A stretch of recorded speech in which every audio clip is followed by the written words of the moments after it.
So I've been asked to do a presentation on copyright law and streaming and faith communities and the rights we have and steps we should take. This is originally made for the Arlington Interfaith Network. Hello. Though I may throw this on YouTube. So hello to other listeners. We'll start with why we should care about copyright law and proper ethics. We'll begin with unlucky experiences exist. They're rare, particularly in smaller churches. I don't know if mega churches likely deal with this more often, but churches of any size can have an unlucky experience. My own church has a story, which I won't share too much about for sake of time, but there was some random image used in a slideshow, then thrown on our webpage maybe a decade ago. There were probably 40 people in the church that day, and it was the early days of our now thriving website, but at the time, maybe 10 people saw it online. But it was a public permanent record, and algorithms can find it, and a copyright housing company operating in bad faith, in my opinion, was able to find it and then sort of arm wrestle us into giving them a little bit of money to go away.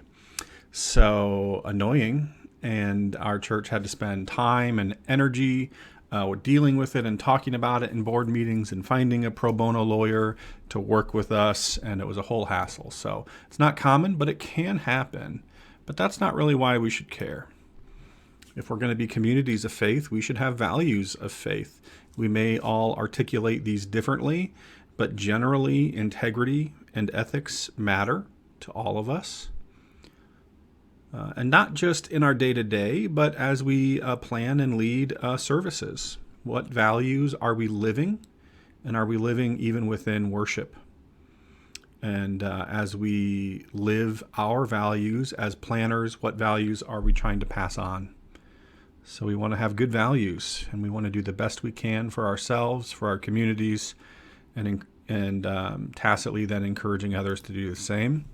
I also think it invites deeper engagement and conversation, as we might cite a composer or an author of a liturgy or something like that. People in the church might say, "Oh, I've heard that name before. Let's talk for a minute." And it can just invite a deeper engagement. Every faith community should have a license. They are not that expensive. Every faith community should just have one of these licenses. CCLI is probably the most common. My context has the one license. There's probably others, a few hundred a year or something. It's not that expensive. Please, even if you're a tiny little church plant and you're new, it's worth the money. Each of these companies, I'm most familiar with CCLI and One License. Those companies for sure have an add-on for streaming. So you might pay a few hundred for the first license. Double check what you're paying for.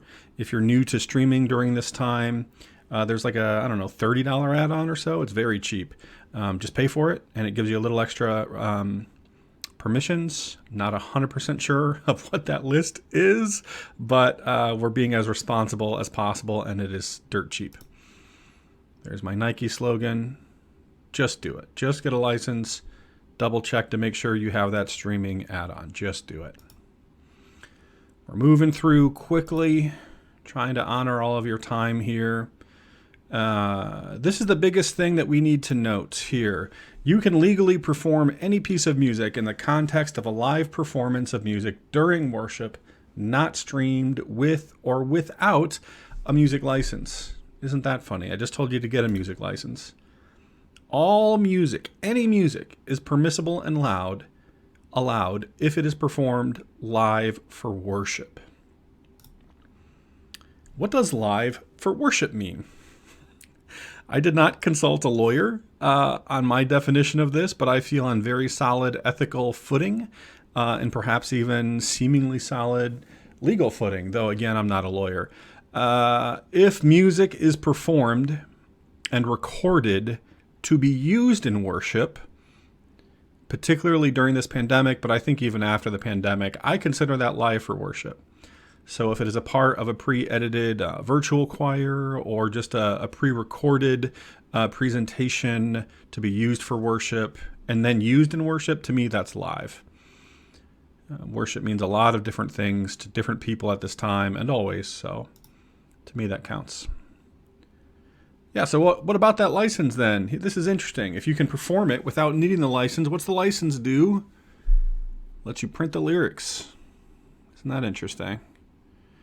So you can sing the song, you can have it performed live without the license. The license gives you the right to print the lyrics on a piece of paper or show it on a screen. More about that in a little bit. So let's review. Let's review the first few things we talked about.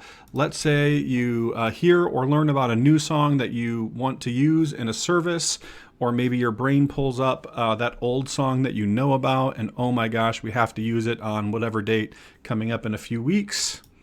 Great. So ask a musician to learn it and perform it for you. If the song is performed live in worship, quote unquote, again, we can do anything we want. Religious exemptions are cool. If you also wanted to print or show the lyrics to the song, there are a few steps to this. You pay for that license to a database. Not every song is in that database. So you would have to go into your account. You have login information. There is a search bar, and confirm that the song is in the database you're paying for access to. And then print or don't print the lyrics accordingly. I do not know why some songs are in the database and others are not. I've been surprised both by songs included and songs excluded that I was shocked about. So if you want to be super diligent, always check.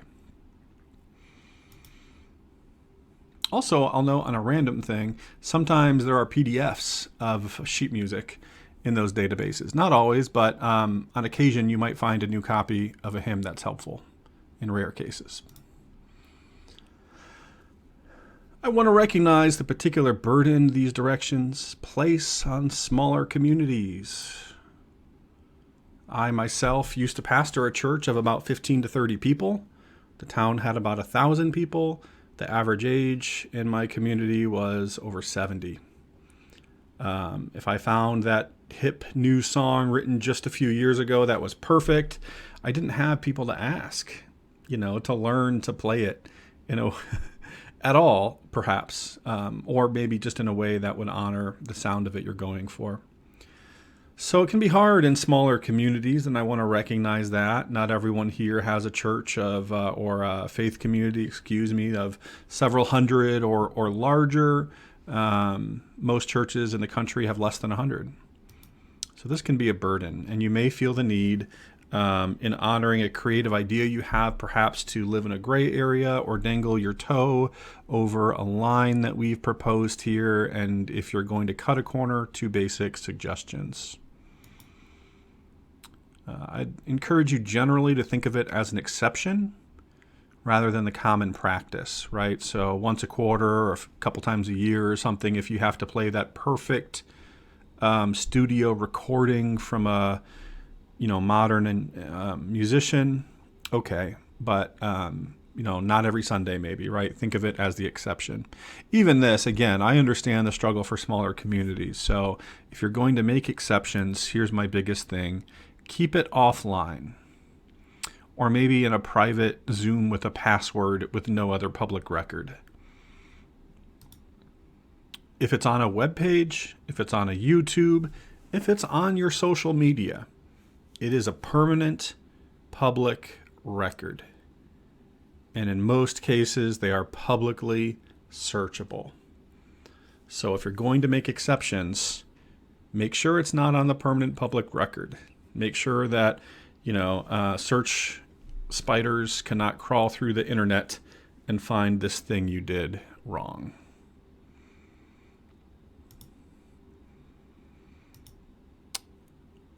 Our best friend when we're in doubt of if something is okay or not is to find something in public domain.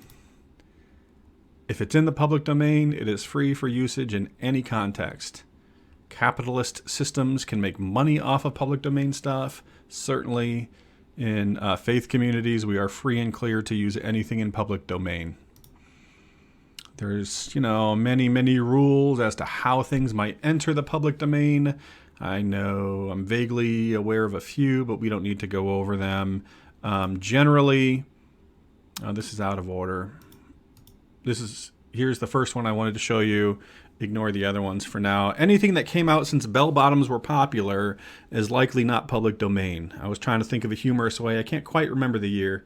1970 or 75 or something. There was a law passed. And so anyways, basically, if bell bottoms were popular and it came out since then, it's likely not public domain, though there might be exceptions. And generally, the older, the better.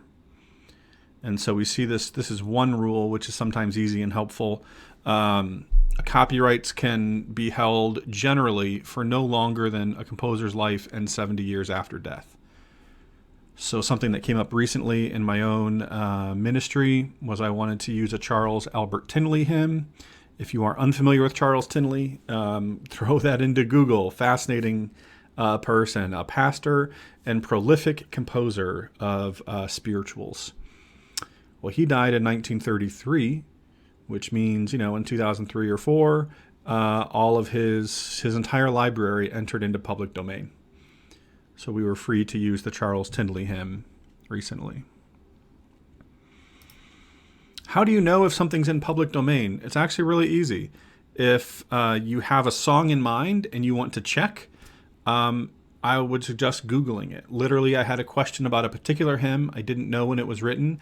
I literally Googled, quote, "Is What Wondrous Love Is This in the public domain?" That's what I Googled. And the first 8 results were all willing to tell me if they were or not. In the case of kind of mainstream or popular music anyways, there might even be a Wikipedia page about a song that'll tell you, or the composer perhaps. And so there's also dozens of databases that can help you. I won't highlight the best one because I don't know what the best one is, and there's dozens. You might even check some of these databases if you just wanted to scan public domain hymns. Those databases exist too. I would also encourage you to consider asking musicians directly. I'm thinking now of musicians not in your faith community. Even if they are in the mainstream and you've never met them, you might be surprised. I'll share a few brief stories. If there's some personal connection to them, so I'm a Church of the Brethren member and pastor. We are not that big, so we know who everyone is, at least the people that attend conferences and etc. We know who the musicians are in the public sphere that have like that kind of cool, hip, mainstream music for us, Brethren mainstream, subculture. So when the pandemic hit, I reached out to all of them and I collaborated with a colleague of mine, Annalisa Gross, and we wrote a 2-page document. Page 1 was about legal permissions. Page 2 was a list of musicians, primarily, not exclusively Brethren, who said, who were aware of this document and said, this pandemic is awful. Anyone can use any of my music for worship. I will throw a link to that document in the chat. If I think page 2 is more interesting a year later than page 1 is at this point. And a lot of them are brother musicians, but if you find this helpful, there's a link in the chat. I've actually reached out to a couple random hymn composers. This is the more meaningful of the 2 stories. John Corrado, who is a retired UU minister and a composer of a hymn I found in the UU hymnal I loved, Voice Still and Small. I'm quite partial to the text. It's beautiful. But because it's not in the database that we pay for, and it is not in our hymnal that we own, any of the 3 hymnals our church owns, I felt I couldn't use it. So I Googled John Corrado. I found out he was a retired UU minister. I guess the last church he served at was listed on some webpage somewhere. So I reached out. They put me in touch with John, and I've actually exchanged a number of emails with John at this point. I expressed to him how much I loved the hymn and asked permission to use it this one time. And he responded, "I'll give you more than permission to use it one time. Use it anytime. Tell anyone you know to use it anytime. In fact, what is your home address? And I will mail you a paper copy of my entire library of compositions." This is just a guy who views his music as his gift to the world. And so now I feel free to use John Corrado's music. because of just a little extra effort of Googling and emailing. I've even emailed during this pandemic with some not quite household names maybe, but some somewhat mainstream and professional musicians. Aaron Nyquist and Krista Wells. I've both communicated with. Aaron is sort of a friend of a friend, so I was able to get a hold of an email address privately. And Krista Wells, I literally just Googled her name, and I think I emailed like her publicist or something, but was able to get special permission to stream her music. So you never know if you reach out what you might hear.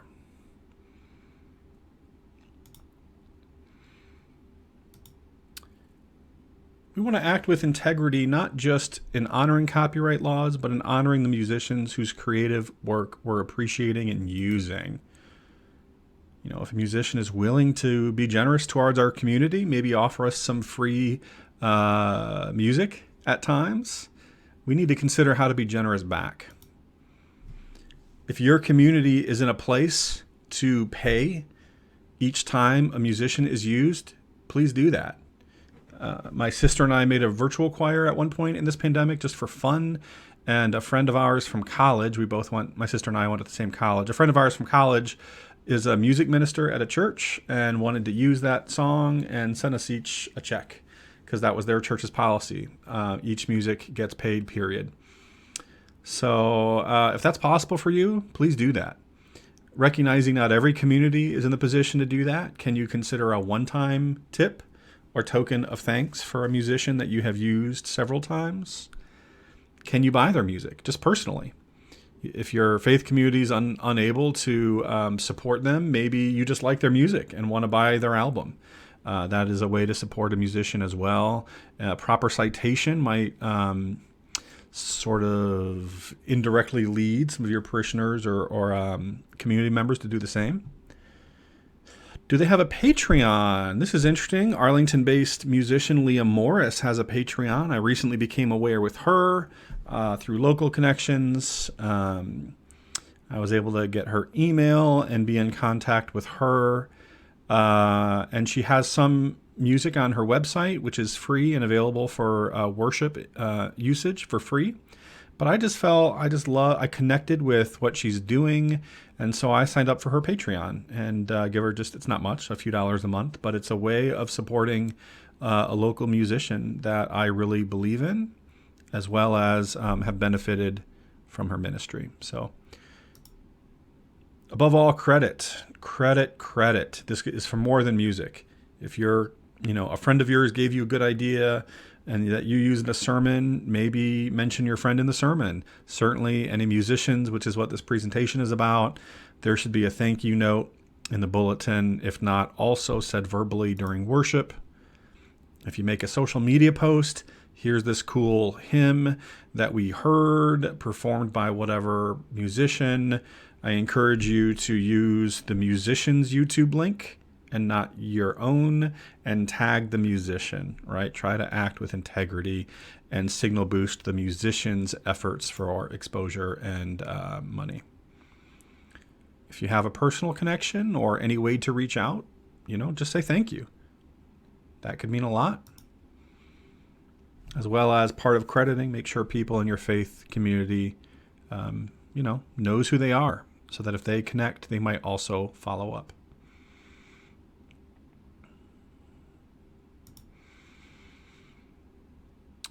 Kind of breezed through this. I went for the too much information talked quickly rather than less information said slowly.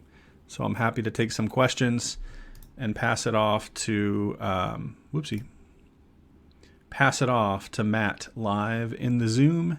Or if you're catching this on YouTube later, hit up in the YouTube comments or hit me up on Facebook or email or any number of ways to get a hold of me. Thanks so much, everyone.